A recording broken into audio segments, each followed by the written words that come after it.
Why not have the determination to always want more and the drive to continue to improve and progress and get more and achieve more and give more and do more and experience more, yet the ability in your own mind and in your own heart to give yourself such meaning and depth to what you're doing now that allows you to feel pure joy and true deep fulfillment in each and every day of your life.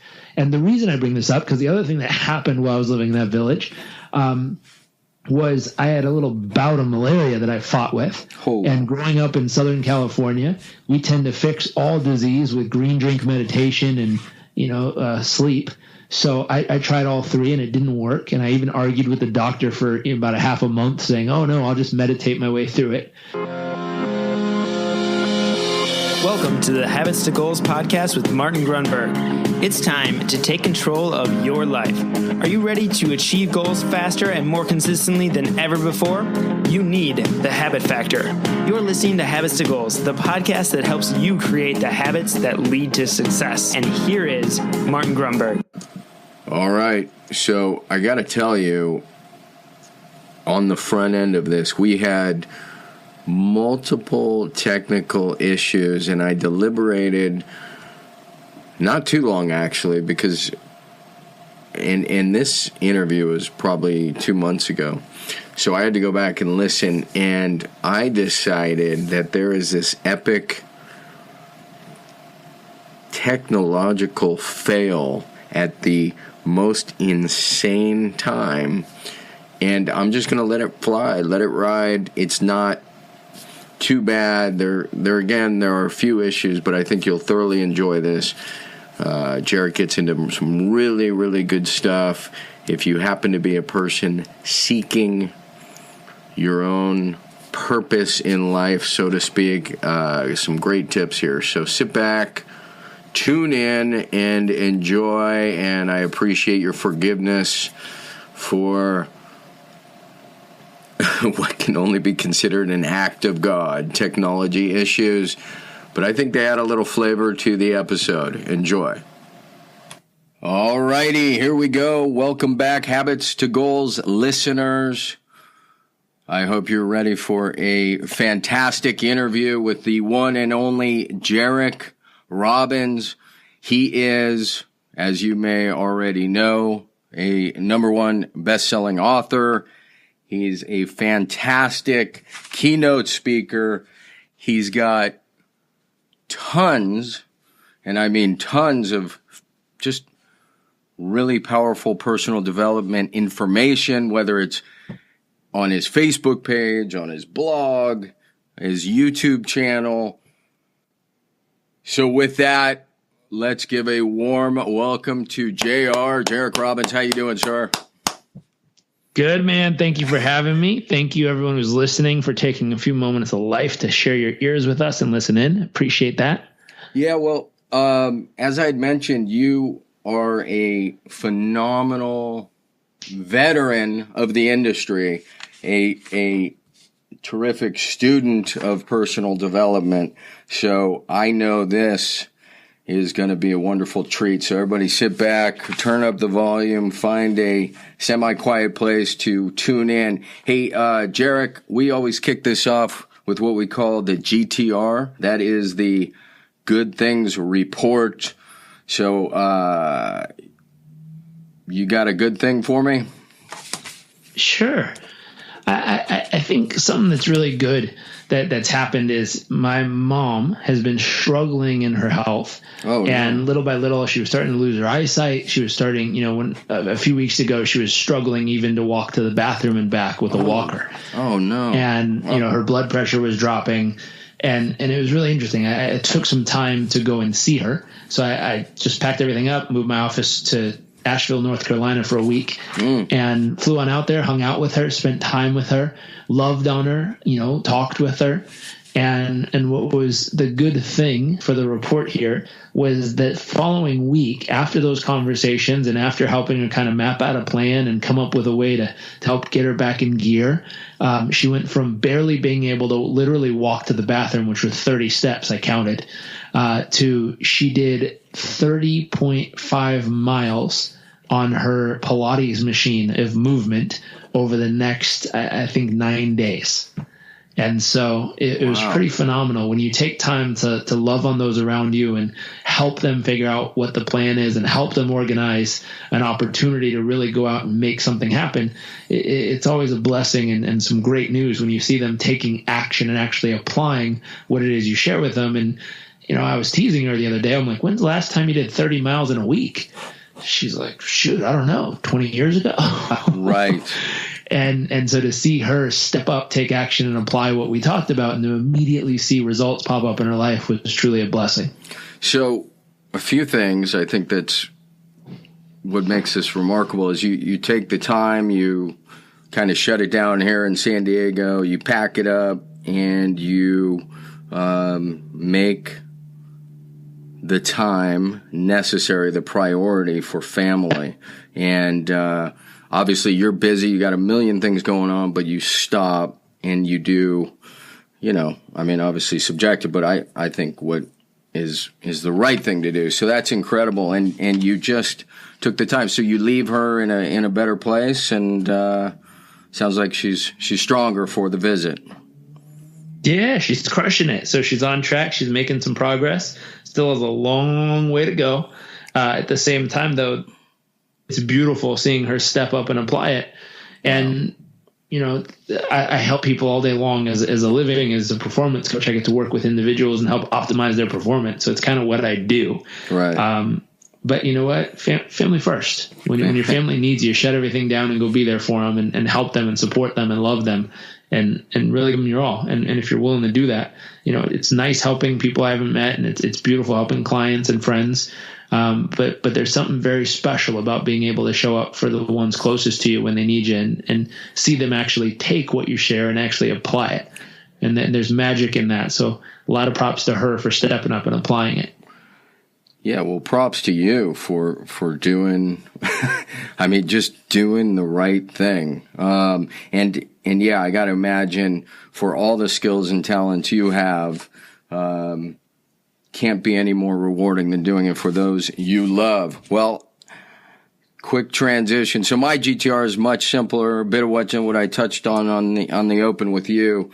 Just a packed day, really good team meeting in the morning, managed to turn it around, rip it back to the beach, do a quick workout, and just back here in the office, cranking out a couple interviews and podcasts, and you're at the top of the list. So, JR, thanks again for taking the time. I'm going to set this up real quick for the listener, and I think they know because they've heard this before. So when things cross and I even said this to Jairek, when they cross my radar, and I'm guessing you're the same, just a few times, maybe a few too many times, then I start to really pay attention. And so it's probably a couple years ago. I'm getting out of the surf. It's around sunset. Actually, I think it was a week, and it wasn't a sunset.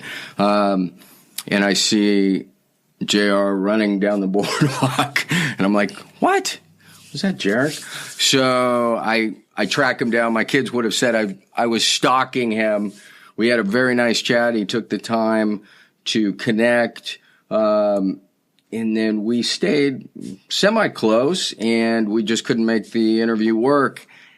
A couple months ago, I'm getting out of the surf at sunset, and there he is again on the boardwalk. He says he's moved in town at least for a few months, so we are making it work for the podcast and for the H2G listener. Jairek, I like to get into a bit of background. I mean, you're a performance coach, but you're also a coach to coaches. You're doing a lot of neat projects. But when I talk about background, I mean like, where did you go to high school? Where did you go to college? How did you find your first foray into the space? And then I want to know about a big challenge. So kick it off maybe in high school. What part of the world were you in? Sure. So San Diego, California is where I grew up. Beautiful. Spent most of my adolescence here, North County. Went to high school in the Costa Canyon. Nice. I was an average student, nothing very special. just someone who showed up and, had a lot of fun and enjoyed myself. Until about senior year, I decided to kick it in gear and go for it. I started immersing myself in personal development material and really applying it, not just learning it. So things changed. All of a sudden I went from a, BC student to a straight A student. I decided that there was there was 3 schools I applied to for college. And it was ironic. The one that said no was the one I wanted to go to the most. So I decided I was going there no matter what. And I put into practice everything I'd learned. So I set a goal. I knew what I wanted. I figured out why it was a must to make it happen. And I submitted my application. They said, and so I spent the next 24 days in a row going to the admissions office every single day. Wow. And just figuring out, like, how can I get in? And they're like, whoa, we said no, try again next semester or try again next year. I was like, nah, come on, there's always a way. And so I was talking to them and learning and coming in and figuring out what are all the different options that people can apply and late apply and reapply and apply to different programs and all kinds of stuff. And within that time period, I finally found a way in. And so I think it was about 30 something days later, I got my letter that I was going to University of San Diego, private Catholic school here in San Diego. Yeah, it's an amazing campus, phenomenal campus. Totally beautiful.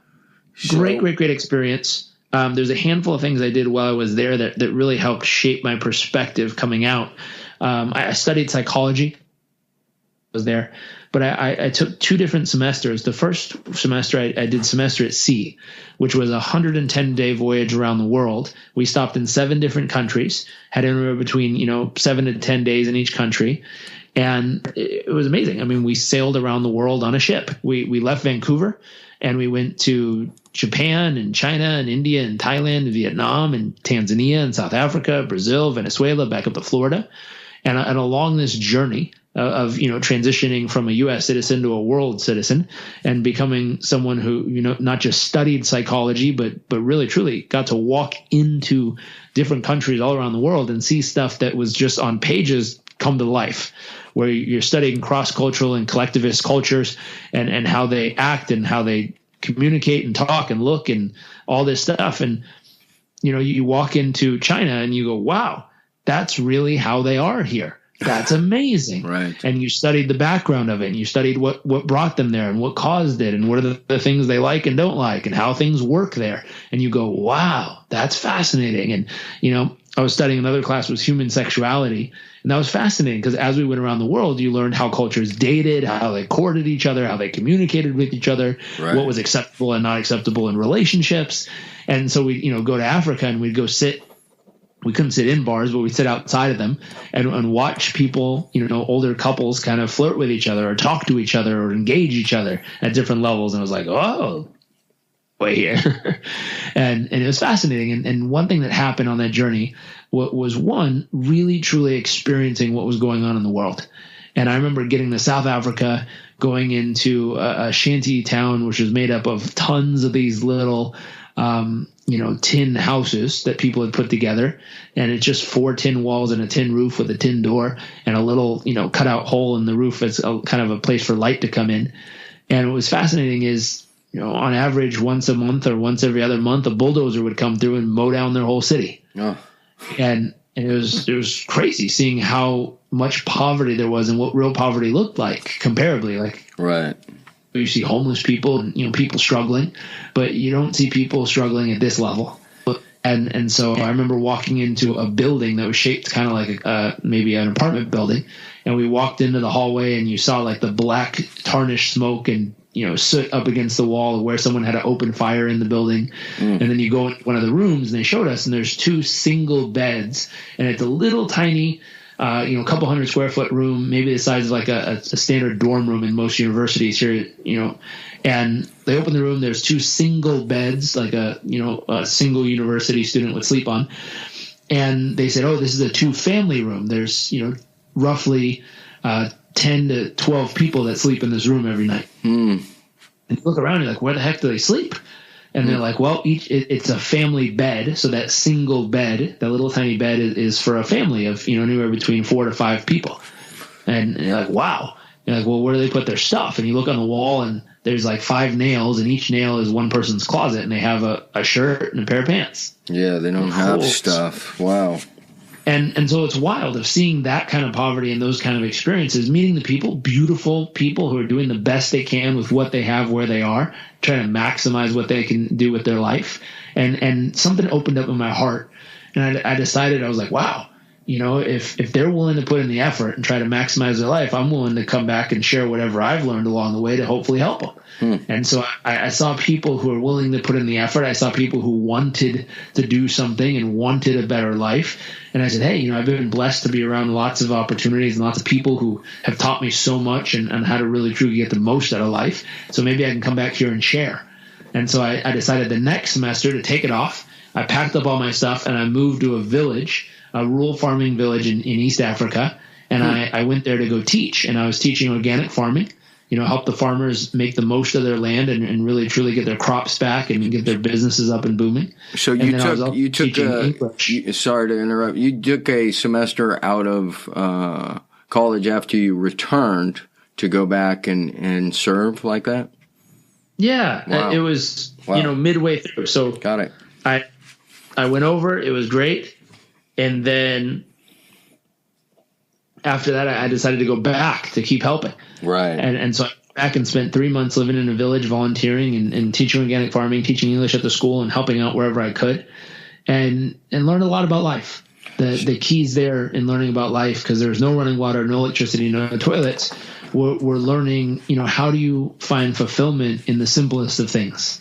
How do you find joy in a sunrise? How do you, you know, really truly, how do you find purpose in, you know, just helping a guy kind of build a stove out of clay? Like, that's not fancy or technically savvy or anything. It's just doing the basic stuff. But how do you really find that joy? So, sorry again. Couple questions here. So that's one of my observations in the poorest of situations, societies. Happiness is almost endemic. It's like there's a real sustained happiness, and I'm wondering what your take on that is. You know, they're sleeping 12 people in a room, and they're still smiling, and they're giving what they have, and they're contributing. How do you explain that? So I'm not a huge fan of people being like, oh, why are these poor people so happy and these rich people so miserable?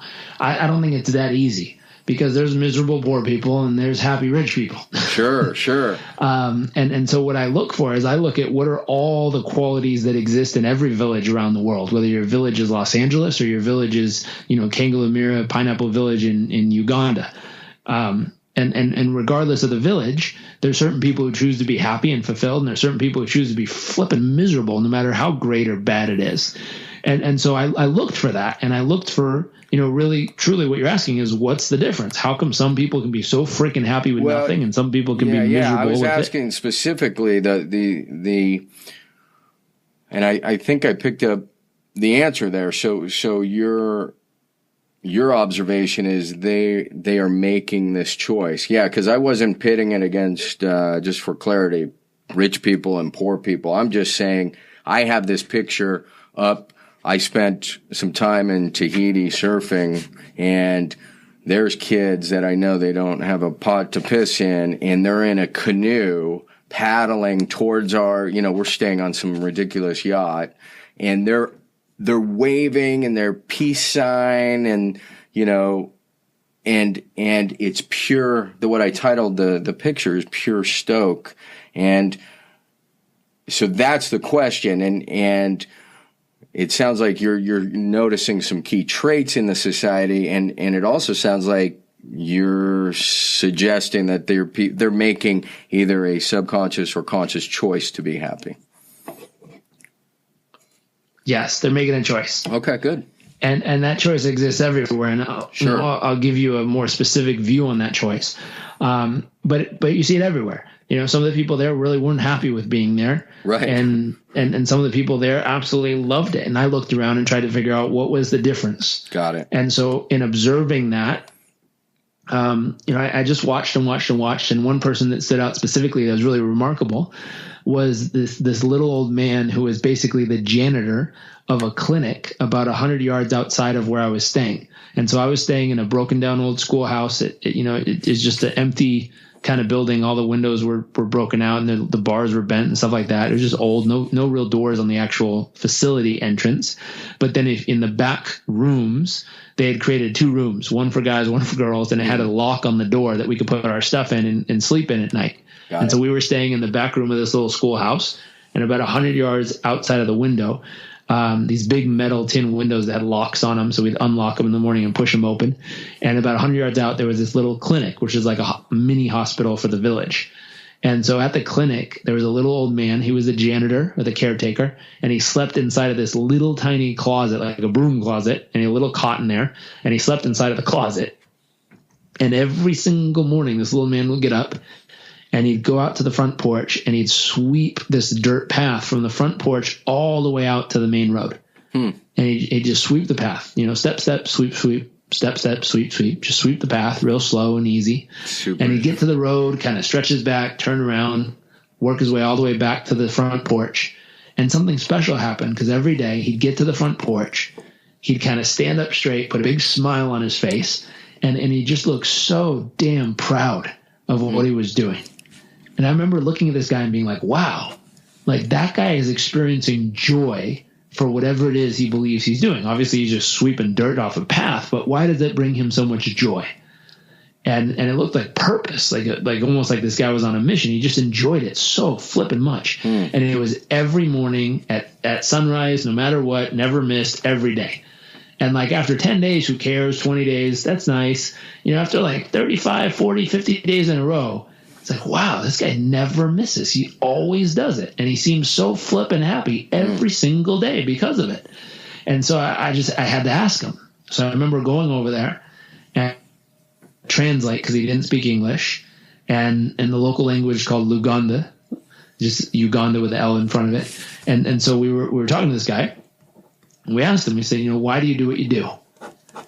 And he kind of shrugged his shoulders, looked back at my friend and said something. And she looked at me and said, he said, because I'm supposed to. Wow. I was like, no, like, why do you do what you do? And then so she kind of laughed a little. He's a question. And all of a sudden he got this huge smile on his face. And he said one of the most beautiful things I've ever heard. Huge, huge smile on his face. And she translated it. She said, she's like, that was beautiful. He said, the reason No. What?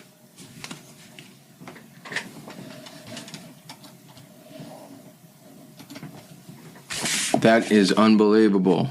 Jairek. That's impossible. There's no way. At the climax of the story. Oh my goodness. All right, we got him back. Okay. Oh, sorry about that. No, I'm just telling you.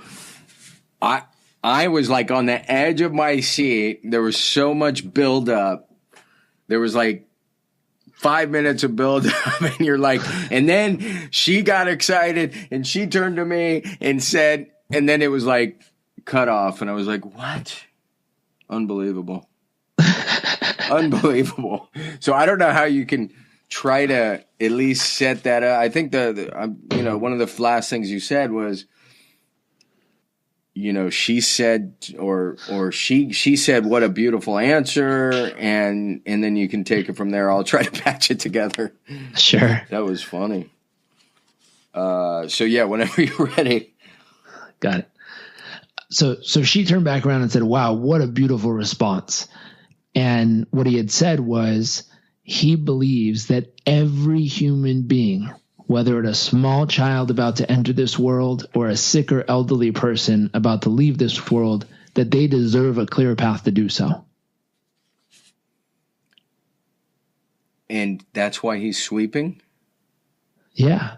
And so what's interesting is I got to meet a man who lives in a broom closet, who sweeps leaves for a living, who had more purpose than most people I cross paths with every single day, whether they're a CEO, an executive, an entrepreneur.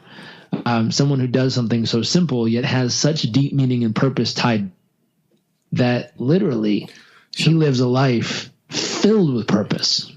So I wanted to go in 10 different directions. I wanted to know how much. I got a couple kids that are about to go to college, so I want to know how much that program costs, and I want to talk about a few other things, but I'm going to stay on this purpose thread. So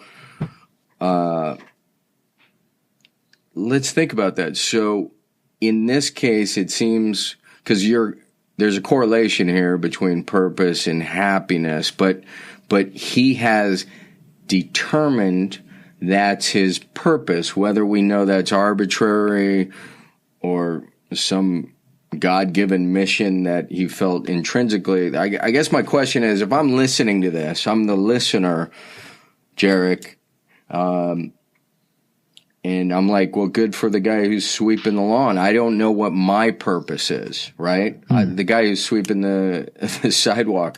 How do I know what my purpose is? A lot of people don't know what their purpose is. Sure. It's a great question. I don't think it's about finding a purpose where it's like, oh my gosh, I found it. My purpose is to sweep leaves. It's about taking what you're doing, sweeping leaves, and adding purpose to it, adding meaning to it. And so he could have shrugged his shoulders and said, hey, I sweep leaves. I'm the janitor. That's what I do, huh? I sleep in a closet. That's my life. But instead, he had, and he could have been miserable doing the same thing. Sure. And, a lot of people are. You go meet people who are janitors, and not all of them. Some of them choose to be flipping miserable in the process. Right. They hate their job. They can't stand their life. Their life sucks. They got stuck with this. Right.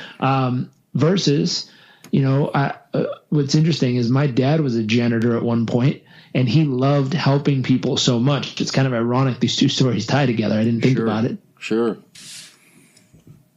Did I lose you 14 again? years old. He was a janitor. And what's fascinating is he used to love people so much that he would run around at night when he was cleaning a building and leave little notes for people he didn't even know at the bank. At 14? Yep. Wow. And so this concept of you can take something that's a menial task that anyone can do, that's usually boring and annoying, and you can turn that into a purpose-filled activity in your life that brings joy and meaning and purpose to everything you do. Now, a lot of people worry that, like, well, if I make everything I do so amazing, like maybe I won't progress and do better and have more. No, you can always progress, have more, and do more. I've heard this before where I've shared this with someone. Well, aren't I supposed to not like where I am so that it drives me to continue to work harder to be better and go further in life? So I scratch my head and say, hey, why not do both? All right, a quick timeout. Again, thank you so much for joining me in Habits to Goals. I hope you are digging this interview. I want to share with you something pretty cool we've just thrown out there. You can catch this either live or recorded. It's a webinar I put on. It's about 60 minutes. It goes through 9 major tips. It gives you background about the habit factor, a little bit about me, and an overview and intro to something we have put together called the 28-Day Breakthrough. Fantastic course. Really, the goal of which is, it's the old, you don't feed a man a fish or woman, you teach them to fish. And so this is built above, beneath, around the habit factor, really gets in depth with mission, vision, values, some great modules around goals in particular, energy, the mastery mindset. Those are modules that are included. Anyways, check it out. All you have to do is go to thehabitfactor.com/28. That's the number 28 day, D-A-Y, webinar. That's thehabitfactor.com/28-day webinar. You can get the info, sign up, and hopefully we'll see you on the inside. And with that, let's get back to this fantastic interview. Cheers. Why not have the determination to always want more and the drive to continue to improve and progress and get more and achieve more and give more and do more and experience more, yet the ability ability in your own mind and in your own heart to give yourself such meaning and depth to what you're doing now that allows you to feel pure joy and true deep fulfillment in each and every day of your life. And the reason I bring this up, because the other thing that happened while I was living in that village was I had a little bout of malaria that I fought with. Oh. And growing up in Southern California, we tend to fix all disease with green drink meditation and, sleep. So I tried all three and it didn't work. And I even argued with the doctor for about a half a month saying, oh, no, I'll just meditate my way through it. And he laughed at me.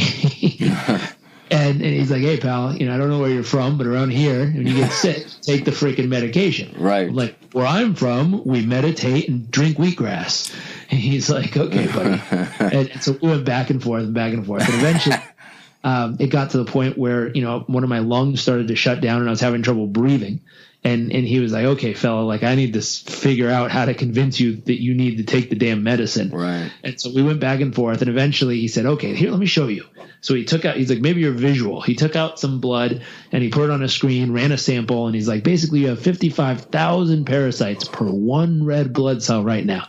He says every 8 to 10 hours, they're going to hatch. They're going to explode out of the cell and kill that red blood cell. They're going to go lay eggs in all the other cells of your body. And they're going to massively dehydrate you because they feed on water. So they're going to soak all the water out of your body. And you're just going to feel like crap. And 55,000, 8 hours from now, will turn into 110, then 220, then, just go, and it'll go rapidly because you're kind of at that hockey stick curve part of the rampant growth in your body. And so he said, one thing that's crazy is based on what's going on and based on how this is happening, according to my calculations, you got about 6 days. Yeah, well, that will wake you up. Yeah, so I'm 20 years old, being told I had 6 days left to live, potentially. And that's obviously not part of the plan at 20. No. That doesn't fit into my 20-year vision for my life and everything I want to accomplish, like the important stuff, having a family, building a business, graduating school, maybe traveling more and doing good in the world. And a friend of mine, he was pouting over a girl a long time ago that broke up with him. So he went to Central America and he ended up flipping a Jeep by accident. And when it happened, he almost died. He was on the side of the road bleeding, and some dude on a moped saw him, picked him up, threw him over the back of a moped, and drove him like 5 miles to a clinic that saved his life. And in his experience of, possibly facing death in that moment, something went through his head. He goes, when anyone faces that moment, you realize there's really three big things you got to pay attention to. And the first is, did you really live fully when life gave you the opportunity to? Did you squeeze the hell out of life and take advantage of those opportunities and, grab the bull by the horns and make the most out of it? And he said, number two, did you really love? Did you love deeply with all of your heart and soul and give every ounce of your mind, body, and spirit and soul to the people that you cared about most in the moments where you could? Or did you hold back? And then number three, did you really matter? By the way you lived your life, no matter how complex or simple it was that day, did you do something that will actually make a difference and far outlast your physical presence on this planet when you physically are no longer here? Well, that's I remember scratching my head at 20 years old and kind of pondering, how would I have to live the next 6 days if that's all I had, so that I know I lived fully, I loved deeply, and somehow I mattered. Right. That's I'm just processing. I wrote that down, but I want to contain these stories and move back to you handed the audience and myself an absolute gem here, which is this mindset we talk about all the time, whether we're going to own something and be responsible and proactive, or we're going to sit around and wait for something. And what I'm getting at is by deciding to add purpose to the menial, and by the way, that's just a subjective title or tag we're putting on our work, by choosing to make that purposeful, we are taking responsibility. And I totally agree with you. What happens there is you take, again, I hate to use the word menial, but you take this task and you add you elevate it to a point where you can only move to the next level. I mean, it's almost impossible to not continue to, like, somebody's going to notice, and like the waiter who just does a bang up job becomes the manager, and then they end up owning the restaurant. And I think what I love, because one of the great twists, Jairek, on purpose is, you don't necessarily find it. The one I love is you discover it by looking deep within. But what you've added, this beautiful spin of, you don't just discover it, but you put it into your work. So fantastic. Absolutely beautiful. And I know the crazy thing is we had a slight technical difficulty and we're slightly short on time. And I'm going through some of the background here, but I'm going to have to bump it up a tad. And by the way, thank you for that checklist with 6 days to live. Did you matter? Did you make an impact? I'm going to reiterate it so everybody can write this down. Did you love fully? And you said, did you live fully, right? Yep. Okay. So good stuff there. So to speed this up just a hair, great background, great stories. Thank you so much. I told you, listener, this was going to be powerful. That whole purpose thing was fantastic. So how do you battle through tough days? Well, I would say, just to give reference, same story. A tough day is someone telling you got 6 days left to live, obviously. Right. Not my favorite day in the book of life. But in looking at a day like that, what do you really do? And there's two choices. You can give up and be like, well, if I got 6 days, I guess, I'm just going to go lie there and that's it. Or you can, work to make it how you want it to be. And so I remember sitting there and being like, well, those are my two choices: give up or make life the way I want it. And if I want to make it the way I want it, I'm going to have to figure out what's my plan. And so on a tough day, if you figure out you're down, you got to figure out what's the plan. What's the plan to get back up? And you got to break it down into simple steps. So I looked at all the things that could help me become the healthiest, happiest, strongest, most fulfilled version of myself. The mental stuff, the physical stuff, the emotional stuff, right. Everything. And it's something that we've been working on and refining for, what was it, 20, 30, 13 years now, 14 years since when I've been doing. And we've been looking at how do we constantly refine the process of helping people become the happiest, healthiest, most fulfilled versions of themselves.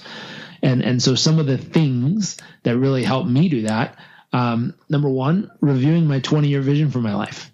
Knowing where I'm headed long term, my North Star, the thing that's guiding everything I'm doing. Because when I'm connected to where I'm headed in the long run, it inspires me to take the habits and actions necessary today in order to get there. Thank you for mixing in habit. Excellent. Keep going. Now, that daily habit I'm going to do each day, it makes sense. It's not just another thing I have to get done today. It's something that, no, this is an investment in my 20-year vision for my life. Right. And by doing this today, it's giving me the opportunity to land up there in the future, or close to there or beyond there, wherever I land up. But it's linking up in my brain and allowing myself to feel like, wow, this investment today is going to allow me to get to where I want to be 20 years from now. So that's one big piece. Another big piece, meditation. There's so many documented benefits of meditation, from being an antidepressant to helping yourself feel more self-confident to giving yourself peace of mind to better sleep, mindfulness. Like, there's so many benefits psychologically, emotionally, better decision making, more assertiveness, more empathetic to other people's needs, the ability to block out the past and the future, but really stay present in the moment. So many benefits. And so I take time to meditate on those days and just clear my mind and become very present in the moment. So even on a brutal day where the last thing you feel like doing is meditating, you find the willpower, the muscle to meditate. Well, let me put it this way. Yeah. It's so many people, again, see meditation as a task they have to do, something I have to check off because it's good for me, versus saying, hey, if I want all the benefits, I want clarity of mind, the ability to choose what to focus on, the ability to, tabula rasa, the concept clean slate. I want to take time to clean out and clean up everything that's randomly floating around, clean it out, start fresh with a new tab, a new clean slate. And from there, I'm going to choose what thoughts to put in. Because the other thing that tends to happen on days like that, a bad day, your mind gets flooded with fear, uncertainty, things that freak you out. Yeah. In my case, the possibility of dying, never getting to live my dreams, never getting to have the life I want, never getting to experience, a child or my wife or anything like that. And so all that stuff flooded my mind and body. And I said, hey, by meditating, I'm choosing to clear out all the random thoughts and all the fears and uncertainties. And then I'm going to choose to replace them with the things I do want. And then from there, I'm going to work it back. What I have to do today to actually move closer to that and actually go do something about it instead of sitting here, frustrated or worrying. Got it. And so that's what I did. And so meditated, focused on my 20-year vision, figured out what has to happen today to get me there, figured out what I had to do mentally, emotionally, physically, health-wise in order to get myself on track, and then started taking action. And at that time, optimizing what I was putting in my body made a big difference. And it was kind of trippy because in that exact moment, anything that went in tended to come right back out. And so, but I had to figure out what could I put in my body that would help me sustain and stay strong physically while I'm going through this, physical kind of challenging moment. Medicine. And medicine helped, but the medicine made me sicker than I've ever been in my life. And that's part of it. They said, when you take this pill, you're going to feel worse than you've ever felt in your entire life. I'm like, thanks for the pep talk, doc. Yeah, that really helped. Now I'm pumped to take it. And they said, because how it works is when you take pill number 1, it causes all the malaria to hatch at the same time instead of in waves. So instead of having, 55,000 parasites, let's say all of a sudden you jump up to 180,000 parasites in one hit. And so like your body just gets hit by a brick frickin' wall, like a freight train smacks you. And then the second pill hopefully will kill them all. And he says, we're going to repeat pill 1 and 2 until we get it all out. So I'm like, great. That sounds like a pleasant 12 days ahead of me. and that's what happened. I spent, about 11, 12 days in the hospital going back and forth, pill 1, pill 2, pill 1, pill 2 each day. And we just kept doing it to push all the malaria out and then kill it off as it was, hatched into my body. And so that those kind of bad days, meditation helped, learning how to control pain in my body by using my breath to control my autonomic nervous system. So there's simple breathing patterns you can use that allow you to kind of stay at your strongest mental and physical point. There's a really cool guy that we partnered up recently on a new program we created called, his name's Wim Hof. Yeah, I thought you were going to mention him. This dude holds 23, world records, Guinness Book World Records for getting his body to act, be at super performance in frigid cold conditions. So he holds a record for the longest swim under an iceberg wearing just a pair of shorts on one breath. Yeah, it's unreal. He holds crazy world records. And so, learning breath techniques like that allow me to strengthen my mind and body and strengthen my emotional resilience and also my ability to take on physical pain while I'm going through a really shitty time. So the Wim Hof stuff. No pun intended. Hey, my buddy did that Poland mountain ice hike with Hoff or one of his team. You know what I'm talking about, where they do the retreat and then they climb up the mountain in shorts? Yep. Yeah, so unreal. Well, to keep this thing moving, and this is fantastic, how do you define success? So for me, success is really simple. And this is what, our company motto is. It's getting to the person that needs us most at the moment they need us with exactly what they need. And that's our goal each and every day. And we've been blessed to be able to reach millions of people around the world with podcasts and books and programs and everything else we do. But the goal is really simple. Reach one person each day who needs us. And the crazy part when we start the day is we don't know where they are, who they are, what they're going through, or what's going on in their world, or what they need. But we go out on a mission, and through podcasts, Facebook Lives, Instagram messages, emails we send out, our products, our programs, our events, keynote speaking, all the stuff we do, our different websites we own and businesses we own. Between all that different stuff, our goal is to find a way to put something out that hits the person who needs it in that moment. And my belief is, if I do that each and every day, I'm successful.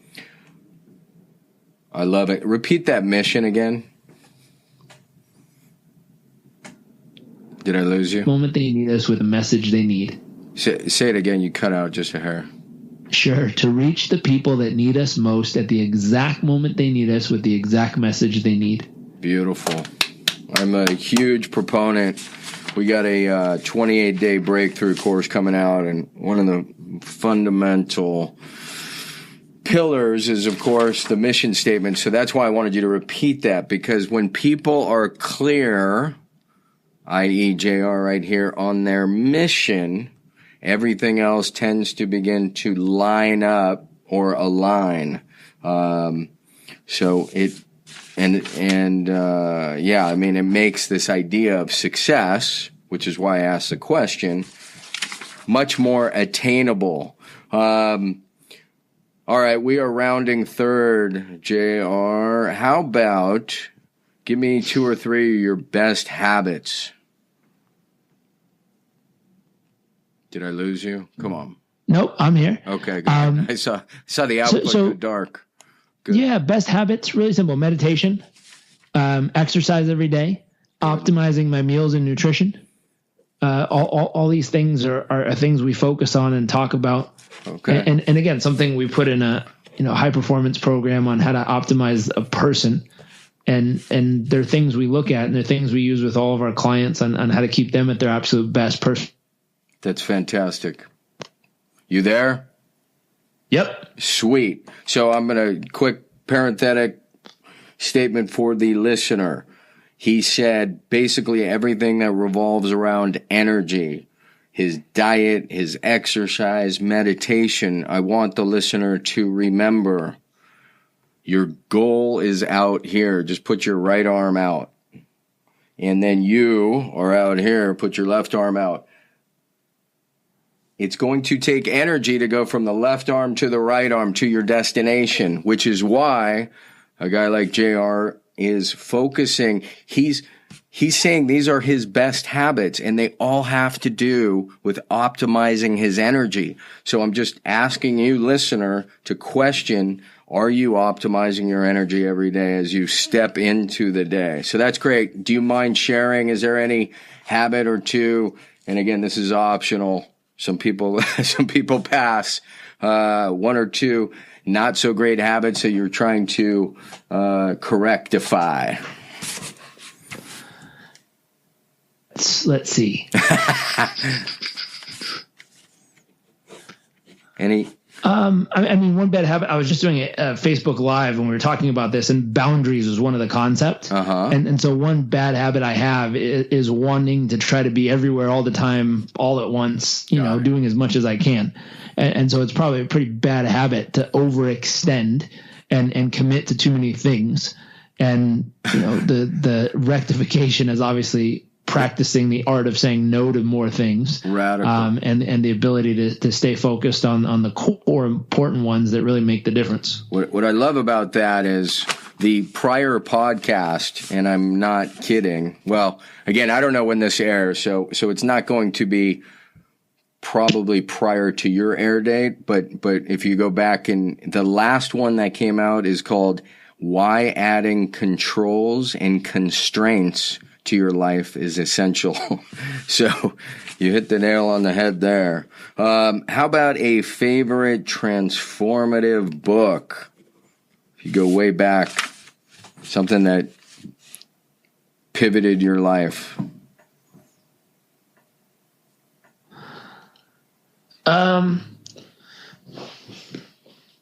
Let's see. I mean, depends on how far you want to go back. There's no right or wrong answer. You could go back to 4 years old, man. Yeah, I mean, The Alchemist obviously is an inspirational book that really touched me and it was inspiring. As a Man Thinketh, the concept of really learning about logotherapy and the meaning or purpose you attach to things are the meaning and purpose that show up in them. Isn't that awesome? Yeah. Rich Dad, Poor Dad, the concept of, I can't do that versus how can I do that? There's a game changer because you just look at everything you want to do in life, and instead of allowing the voice that's like, oh, I can't do that, be like, no, how can I do that? How can I make that possible? And that's something that's threaded through multiple areas of my life, even university, like applying to a school, not getting in, instead of going, oh, I can't go there. No, be like, how can I go there? What has to happen? How do I need to adjust my approach to figure out how to get in and be able to maximize it? And so that concept really shaped a lot. Lots and lots of books. I mean, some of my recent favorites, probably the book, it's called Tools. And it talks about different tools you can use to help better your life mentally and emotionally. Another book called The Power of Habit. Huge fan of habits. I know yours is The Habit Factor, right? Right. Yep. Another great book.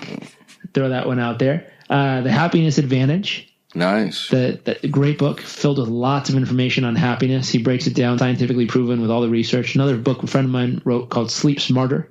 He's someone who we partner with in one of our most recent programs on how to optimize your sleep. And there's so many benefits to it. So tons of great books. Well, I think, first of all, an amazing hit list right there. I'll link to all of them from the show. I'm just trying to share this to the audience member, the listener, to realize that you just get a very quick sense how well read Jairek is. He just rattled off 10 books, all very, very powerful.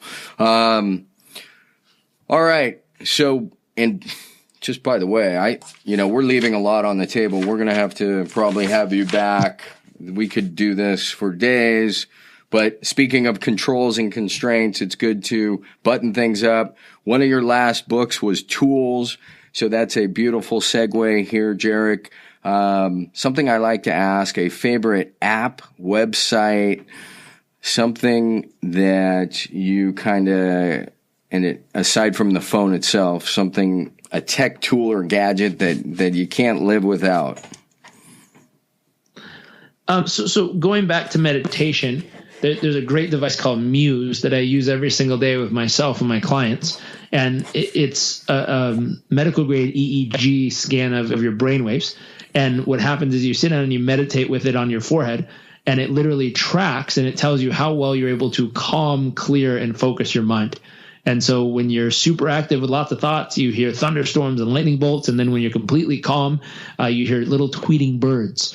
And so that app/device that we definitely use every single day. And it makes such a big difference because it allows you to get feedback on how well you're actually able to be present and really, truly calm do your it. mind. So many people try to meditate and they close their eyes, talk to themselves for 20 minutes, open their eyes and go, I think I did a good job. I don't know.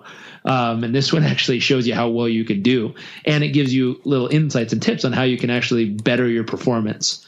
For that one, if people are interested in checking it out, you can use the link highperformancemuse.com. And I think it gives like 15% off or something like that.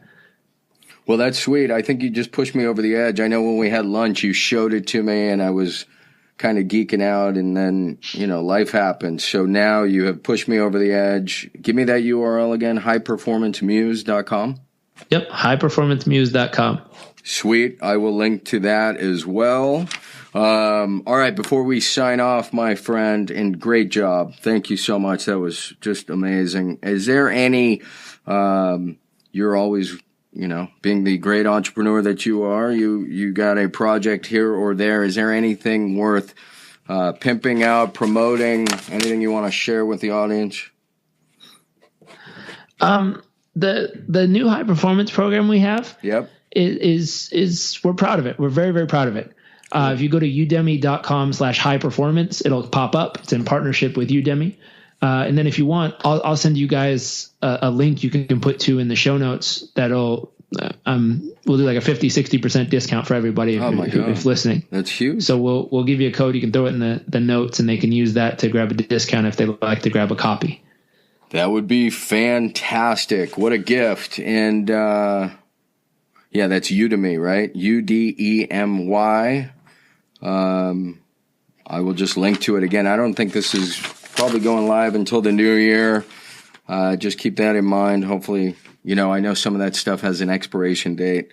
All right, with that, Jairek, we're pretty close to on time. You have been the all-star rock star. Is there any kind of passing thoughts, final words, comments you want to share before you sign off?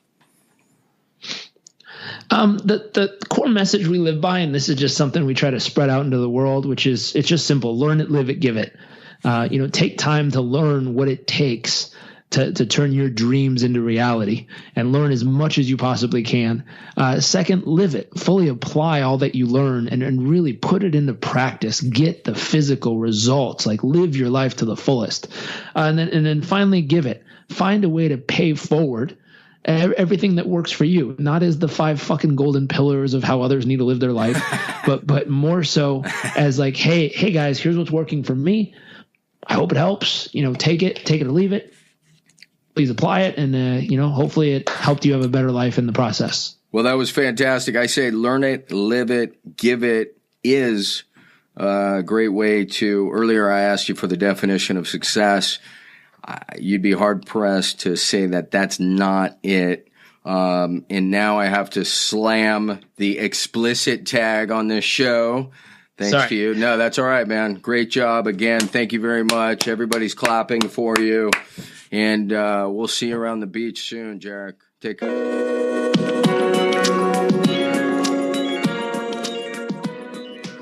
Today's episode is brought to you by Audible.com. There are over 180,000 titles to choose from. If there's one thing I know, and I think Jim Rohn was the one who said this originally, in 5 years, the difference in your life will be largely based upon 2 things: the books you've read and the relationships you have fostered.